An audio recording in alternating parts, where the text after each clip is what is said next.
Караоке босс деп жашыруун иштеп жаткан бул сойкуганага баш багуучурунда ал жерде кыргыз улутундагы 21 кыз иштеп жатканы аныкталды. Алардын арасында бойго жетелектери да бар. Берилген маалыматтарга караганда кыздардын бир түнгө болгон баасы $100 чапчайт. Бул жерде жалаң гана Түштүк Кореянын жарандарына интимдик кызмат көрсөтүлүп келет. Келген конокторду кыздар официант катары тейлешкен жана кардар жаккан кызын мейманканага алып кетип турган.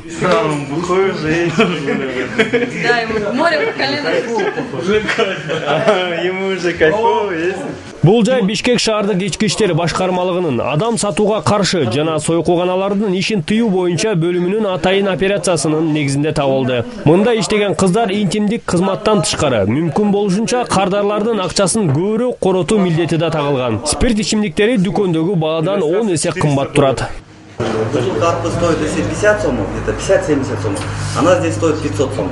Бул жерде эч кандай тамак-аш даярдалбайт. Болгону спирт ичимдиктери жана суусундуктар берилет. Алардын баасы дагы асман чапчайт. Мисалы бир шише сыра бул жерде 500 сом турат. Ал эми жөнөкөй арактын баасы 2500 сомго чейин жетет. Баалар жогору болсо дагы эмне себептен чет элдик жарандар бул жерге башпагат деген суроо туулат. Себеби бир эле өзүңөр көргөндөй интимдик кызмат көрсөткөн кыздар үчүн келишет.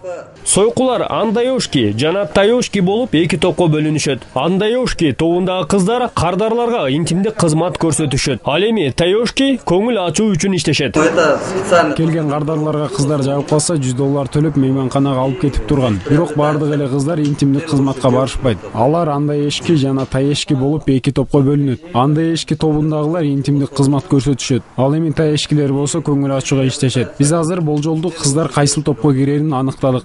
Маалым болгондой, сойкугананын ээси Чу Жинсу аттуу Түштүк Кореянын жараны. Канча убакыттан бери өлкөнүн аймагында жашап, жана бул жерди иштетип жаткандыгы учурда такталууда. Аларды колго түшүрүү маалында кандайдыр бир маалымат берүүдөн баш тартты.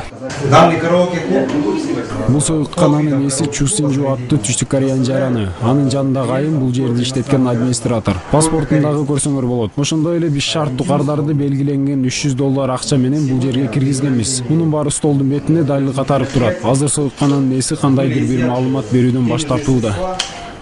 Учурда тергөө амалдары жүрүүдө. Иштин жүрүшүндө кармалган бойго жетелек кыздар ата-энелерине берилет. Муну менен катар коопсуздук үчүн жооп берген 3 кыргыз жигитине, милиция кызматкерлерине каршылык көрсөткөндүгү үчүн атайын чаралар көрүлөт. Кайрат Кенжебаев, Жолдош Ирсалиев, ЛТР, Бишкек шаары.